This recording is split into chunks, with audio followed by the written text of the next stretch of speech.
Olá, galera do 8º ano do Ensino Fundamental. Aqui é a professora Nayara, da disciplina de Ciências, e nós vamos continuar com o nosso plano de estudos tutorados, o PET, volume 5. Iniciando a semana 4 com o tema Fontes de Energia Não Renováveis, e esse conteúdo você encontra das páginas 47 a 50 do PET, volume 5. Na aula da semana anterior, nós falamos sobre fontes de energia.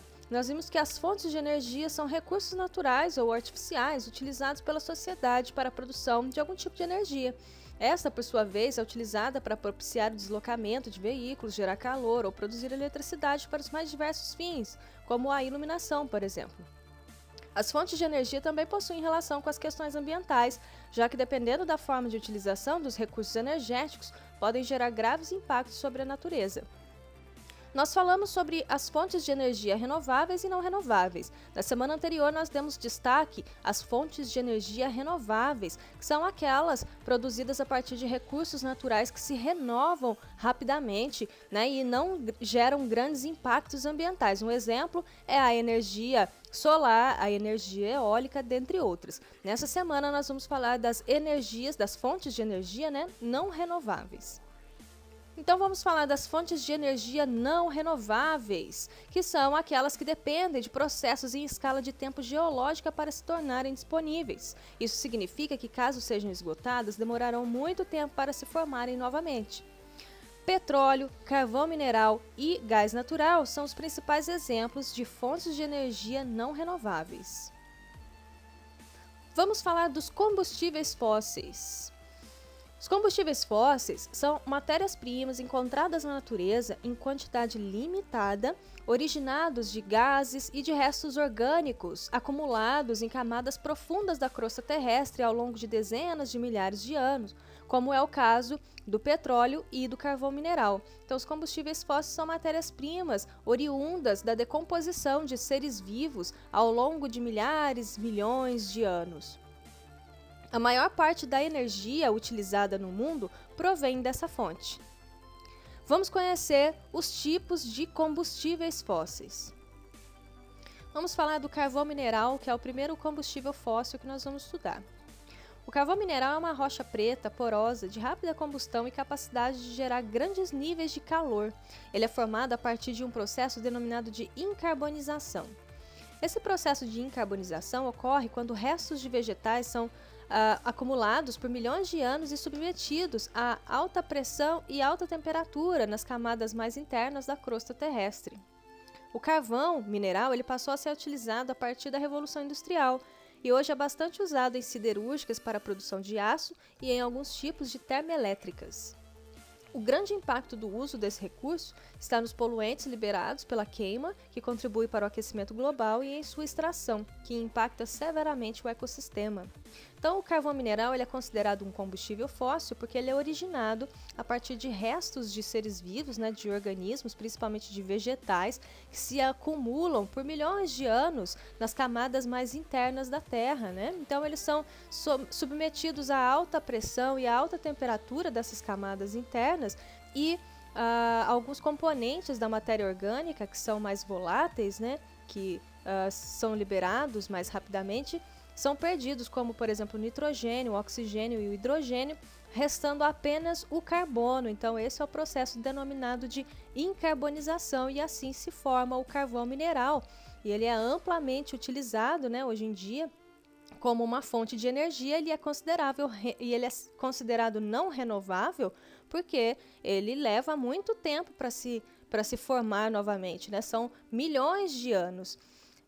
Ele causa alguns impactos ambientais severos, como por exemplo os gases poluentes liberados pela queima desse material, e também os impactos causados no seu processo de extração, como a gente pode ver nessa imagem aqui, que causa severos danos ambientais. Agora vamos falar do petróleo, segundo combustível fóssil. O petróleo é uma substância escura, espessa e oleosa formada principalmente por átomos de carbono e hidrogênio. A formação do petróleo acontece pela sedimentação da matéria orgânica, que são restos de animais e vegetais, depositados no fundo dos mares e oceanos durante milhões de anos. Então, a ação da pressão, né, sob essa matéria orgânica faz com que o petróleo vá se formando. Ele é ainda hoje uma das principais fontes energéticas do mundo. Os principais subprodutos do petróleo são a gasolina, o querosene, alguns tipos de óleo, solventes, o asfalto e o plástico. A queima dos combustíveis originários deste recurso natural libera gases e poluentes na atmosfera que intensificam o efeito estufa, elevando as temperaturas. Por essa razão, muitas nações e entidades têm buscado alternativas como os biocombustíveis, por exemplo, que são combustíveis produzidos a partir de fontes renováveis, como óleos de sementes, vegetais e outros. Ainda falando sobre combustíveis fósseis, vamos falar sobre o gás natural. O gás natural é formado por uma mistura de outros gases mais simples, como metano, propano, butano, entre outros. Suas reservas podem estar associadas ou não às reservas de petróleo. O seu transporte é realizado por meio de gasodutos. Nós temos então aqui uma imagem, né, de um mapa mostrando através de uma escala de cor quais são os locais onde há reservas de gás natural. Então nós temos aqui os pontos, né, com essa cor azul mais escura, são os locais onde há maiores reservas de gás natural. Quanto mais claro, então, são menores as reservas, né, até que essas regiões aqui na cor cinza não possuem produção, né, não possuem reservas de gás natural. A exemplo de gasodutos, né, que são essas estruturas utilizadas para transportar esse gás, podemos citar o gasoduto que conecta a Bolívia ao Brasil, que tem mais de 3.000 quilômetros de extensão. O gás natural é utilizado como fonte de energia em indústrias, nas casas, né, como o gás de cozinha, e também em alguns tipos de veículos que são movidos a GNV, né, a gás natural. Na verdade, esse gás de cozinha que nós utilizamos aqui, né, mais comumente no botijão de gás, ele não é considerado um gás natural, ele é um gás proveniente do petróleo, né? Mas em algumas regiões, algumas cidades grandes, né, principalmente cidades grandes, a maioria das casas recebe o abastecimento de gás, né, de gás natural para utilizar ali no fogão. E aí esse gás ele é cobrado através de uma conta mensal como se fosse energia elétrica, né? Então essas cidades elas possuem gasoduto, né, e fornecem esse tipo de combustível para as casas. Mas não é o nosso caso aqui. Vamos falar de um outro tipo de energia não renovável, mas que não faz parte dos combustíveis fósseis. Combustíveis fósseis são petróleo, carvão mineral e gás natural. Mas a energia nuclear é um outro tipo de energia não renovável bastante utilizado. Também chamada de energia atômica, a energia nuclear é produzida por meio de usinas termonucleares que utilizam o urânio e outros elementos químicos radioativos como combustível. Os átomos desses elementos radioativos, através de reações nucleares como a fissão nuclear, né, que é a divisão do núcleo atômico, né, de um átomo de um elemento radioativo, fazendo com que a massa se transforme em energia. Então aqui nessa imagem nós temos um esquema, né, de uma fissão nuclear acontecendo. Nós temos um elemento, né, radioativo com um núcleo atômico bastante pesado e instável. Então esse átomo ele é bombardeado com outras partículas, né, com nêutrons, e esse bombardeamento faz com que este núcleo se divida em dois, então aconteça uma fissão. Quando esse processo acontece, é liberado muita energia. A base de funcionamento de uma usina termonuclear é a utilização do calor gerado pela fissão para gerar eletricidade. Então nós temos aqui um esquema, né, de uma usina termonuclear, onde nós temos aqui o reator, né, onde acontece a fissão nuclear. Essa energia ela aquece, né, uma parte aqui com água, e esse vapor de água é conduzido até a turbina, né? Então este vapor é que vai fazer a turbina girar e gerar energia elétrica que vai ser distribuída. O Brasil possui usinas nucleares no litoral do estado do Rio de Janeiro, em Angra dos Reis, que é Angra 1 e Angra 2. Por um lado, há várias vantagens no uso desse tipo de energia, né, da energia nuclear, que incluem a não utilização dos combustíveis fósseis, né, o que evita lançamentos de gases responsáveis pelo aquecimento global, uso de áreas relativamente pequenas para a implantação das usinas termoelétricas e uma produção elevada de energia. Por outro lado, as desvantagens são imensas, como, por exemplo, o problema do descarte do lixo nuclear, né, que são os resíduos gerados nos processos de produção da energia nuclear, riscos de acidentes nucleares, como no caso de Chernobyl, né, e, se não fiscalizado, a contaminação do meio ambiente, que pode provocar danos irreversíveis à saúde. Iniciando as atividades da semana 4 do PET volume 5, número 1, explique com suas palavras o processo de incarbonização. O processo de incarbonização ocorre quando a matéria orgânica, como restos de vegetais acumulados por milhões de anos, são submetidos a alta pressão e altas temperaturas nas camadas mais internas do planeta. Essa matéria orgânica perde elementos como hidrogênio, nitrogênio e oxigênio, restando apenas o carbono.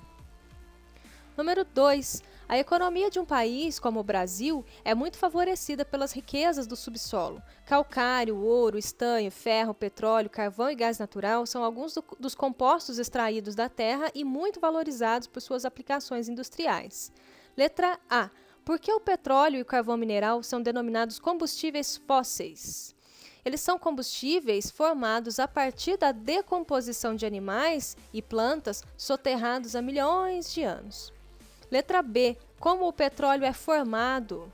A formação do petróleo acontece pela sedimentação da matéria orgânica, né, que são restos de animais e vegetais depositados no fundo de mares e oceanos por milhões de anos. 3. Leia atentamente a letra da música a seguir. O nome dessa música é Rosa de Hiroshima, de Vinícius de Moraes. Pensem nas crianças mudas telepáticas, pensem nas meninas cegas inexatas, pensem nas mulheres rotas alteradas, pensem nas feridas como rosas cálidas. Mas não se esqueçam da rosa de Hiroshima, a rosa hereditária, a rosa radioativa, estúpida e inválida, a rosa com cirrose, a anti-rosa atômica, sem cor, sem perfume, sem rosa, sem nada. Com base na letra da música e nos seus estudos da semana, responda. Letra A. A energia nuclear pode ser considerada uma fonte de energia limpa? Justifique a sua resposta. Embora a utilização da energia nuclear não emita poluentes, como os combustíveis fósseis, há o problema do descarte do lixo nuclear, né, que são os resíduos gerados nos processos de produção de energia nuclear, riscos de acidentes nucleares, como no caso de Chernobyl, que foi uma usina nuclear, né, que sofreu um acidente seríssimo. Essa usina ela está localizada próxima à Rússia, à Ucrânia, e Chernobyl foi uma usina que sofreu um acidente em 1986 e causou a morte de muitas pessoas na época, né, e sequelas gravíssimas das próximas gerações. O local ele teve que ser interditado, né? Inclusive eu vou deixar um link de um vídeo aqui na descrição para que vocês assistam e conheçam mais, né, caso vocês ainda não conheçam a história de Chernobyl, para vocês poderem ficar por dentro desse assunto. Outro problema é que, se não fiscalizado, pode acontecer contaminação do meio ambiente, né, que provoca danos irreversíveis à saúde. Letra B. Cite duas vantagens e duas desvantagens da energia nuclear. As vantagens do uso desse tipo de energia incluem a não utilização de combustíveis fósseis, o que evita o lançamento dos gases, né, responsáveis pelo aquecimento global, o uso de áreas relativamente pequenas para a implantação de usinas e uma produção elevada de energia. Mas, por outro lado, as desvantagens são imensas, como o descarte do lixo nuclear, os riscos de acidentes nucleares e a contaminação do meio ambiente, né, caso o local não seja devidamente fiscalizado, que pode provocar irreversíveis danos à saúde e ao todo o ecossistema. Letra C. Elabore um texto em seu caderno argumentando a seguinte questão: a energia nuclear é uma fonte de energia que deve ser investida pelo governo brasileiro? Então, após assistir essa explicação, assistir às aulas, né, relativas à semana 4 do PET volume 5, E após também pesquisar um pouco mais sobre energia nuclear, vocês vão escrever esse pequeno texto argumentando, né, sobre a questão, né, se a energia nuclear é uma fonte que deve ser investida ou não pelo governo brasileiro. Após pesquisar e se inteirar do assunto, dê a sua opinião através desse texto. Pessoal, então chegamos ao fim de mais uma semana. Essa foi a semana 4 do PET Volume 5, a quarta e última semana do PET Volume 5, né? Eu espero que vocês acompanhem as aulas e as explicações, façam as atividades no caderno ou no PET impresso e preencham os formulários para que eu possa receber a atividade de vocês e registrar a participação. Caso vocês tenham dúvidas ou precisem de ajuda, vocês sabem que podem contar comigo, eu estou sempre disponível lá nos grupos do WhatsApp, é só me mandar uma mensagem, tá bom? Então eu vou ficando por aqui, até a próxima e tchau, tchau!